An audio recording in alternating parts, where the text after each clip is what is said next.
ডিম দিয়ে আলুর রেসিপি তো অনেক রকম বানিয়েছেন, কিন্তু ডিম দিয়ে আলুর এই রেসিপিটা আগে কখনো কি করেছেন?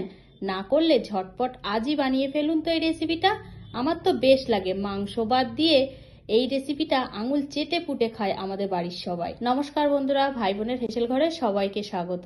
আজ আমি বানাবো ডিম আলুর চচ্চড়ি। ভিডিওটিকেও স্কিপ করবেন না, পুরো ভিডিওটি দেখার জন্য অনুরোধ রইল। ডিম আলুর চচ্চড়ি বানানোর জন্য আমি এখানে দুটো বড় মাপের আলুকে সরু সরু করে কেটে নিয়েছি, কেটে ভালোভাবে ধুয়ে নিয়েছি।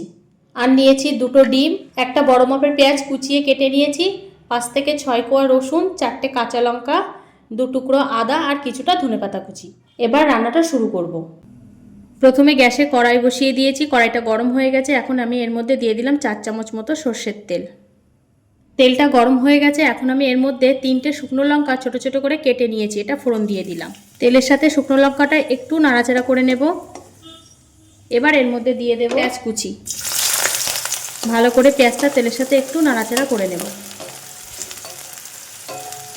পেঁয়াজটা তেলের সাথে ভালোভাবে ভাজা করে নিয়েছি, কাঁচা ভাবটা আর নেই। এখন এর মধ্যে দিয়ে দেবো আদা রসুনের পেস্ট। আদা রসুনটাও তেলের সাথে একটু নাড়াচাড়া করে নেব, কাঁচা ভাবটা যাতে চলে যায়। 2 থেকে 3 মিনিট আদা রসুনটাও তেলের সাথে নাড়াচাড়া করে নিয়েছি। এবার আমি এর মধ্যে দিয়ে দেব 1/2 চামচ কাশ্মীরি লঙ্কা গুঁড়ো, 1/2 চামচ হলুদ গুঁড়ো। সবকিছু তেলের সাথে আবার একটু নাড়াচাড়া করে নেব। সবকিছু 1 মিনিট মতো তেলের সাথে নাড়াচাড়া করে নিয়েছি। দেখুন কত সুন্দর একটা কালার চলে এসেছে। এবার আমি এর মধ্যে দিয়ে দেব কেটে রাখা আলু। আলুটা ভালোভাবে তেলের সাথে একটু ভাজা করে নেব।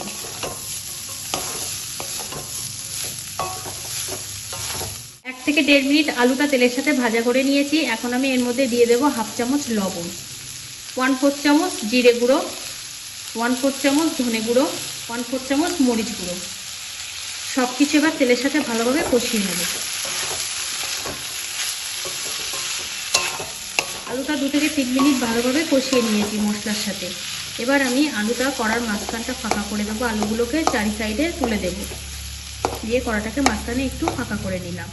এবার মাঝখানে আবারও 2 চামচ মতো সর্ষের তেল দিয়ে দিলাম।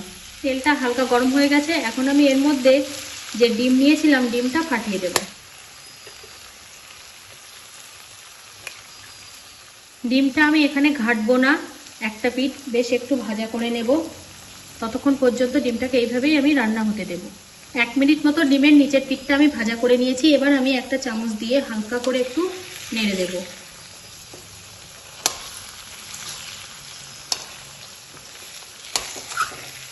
আবারও এইভাবে কিছুক্ষণ রান্না করে নেব। ডিমটা নিচের পিঠ 50% রান্না হয়ে গেছে। আমি এবার আস্তে করে এটা উল্টে দেব। এভাবে করলে কি হবে, ডিমটা খুব একটা গুঁড়ো হয়ে যাবে না, একটু গোটা গোটা থাকবে। ডিমটা পুরোপুরি দেখুন রান্না হয়ে গেছে। এবার আমি এটা ভালোভাবে উল্টে দেব। ডিমের আর কোনো জায়গায় কাঁচা ভাব নেই। এখন আমি পুরো আলুর সাথে এটা মিশিয়ে নেব। সব কিছুই বেশ তেলের সাথে ভালোভাবে কষানো হয়ে গেছে। এবার আমি এর মধ্যে দিয়ে দেব 2 কাপ মতো জল।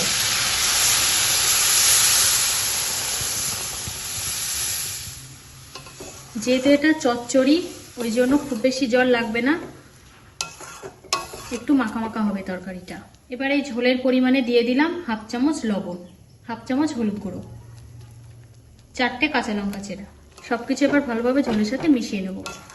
হাতে যখন সময় খুব কম থাকবে, ঘরে তেমন কোনো তরি তরকারি থাকবে না বা মাছ থাকবে না, তখন কিন্তু ডিম দিয়ে আলুর এই রেসিপিটা সত্যি অসাধারণ লাগে খেতে। এটা ভাত কিংবা রুটির সাথে দারুণ লাগে। সবকিছু ভালোভাবে মেশানো হয়ে গেছে। এখন আমি এটা 5 মিনিটের জন্য ঢাকা দিয়ে দিলাম, রান্না হতে দেব।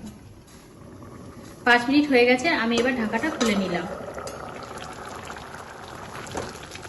হালকা করে একটু নেড়ে দেব। এবার দেখে নেব আলুটা সিদ্ধ হয়ে গেছে। আলুগুলো সব সিদ্ধ হয়ে গেছে, ঝোলটাও বেশ ঘন হয়ে এসেছে। এবার আমি এর মধ্যে দিয়ে দেব 1/4 চামচ গরম মশলা গুঁড়ো আর দিয়ে দিলাম ধনেপাতা কুচি। সবকিছু ভালোভাবে এবার মিশিয়ে নেব। রান্নাটা কিন্তু আমার 90% হয়ে গেছে। দেখলেন তো কত কম সময়ের মধ্যে এই রেসিপিটা হয়ে গেল, এবং খেতেও কিন্তু দারুণ লাগে। যারা বাড়িতে আগে ট্রাই না করেছেন অবশ্যই এই রেসিপিটা দেখে কিন্তু ট্রাই করবেন। আর যারা এতক্ষণ ভিডিওটা দেখলেন অবশ্যই একটা লাইক করে দেবেন। আর যদি নতুন হন আমার চ্যানেলে তাহলে অবশ্যই সাবস্ক্রাইব করে দিন। এমনই নিত্য নতুন রান্নার আপডেট পেয়ে যাবেন সবার আগে। আপনাদের সাথে কথা বলতে বলতে আমার রান্নাটা পুরোপুরি কমপ্লিট হয়ে গেছে।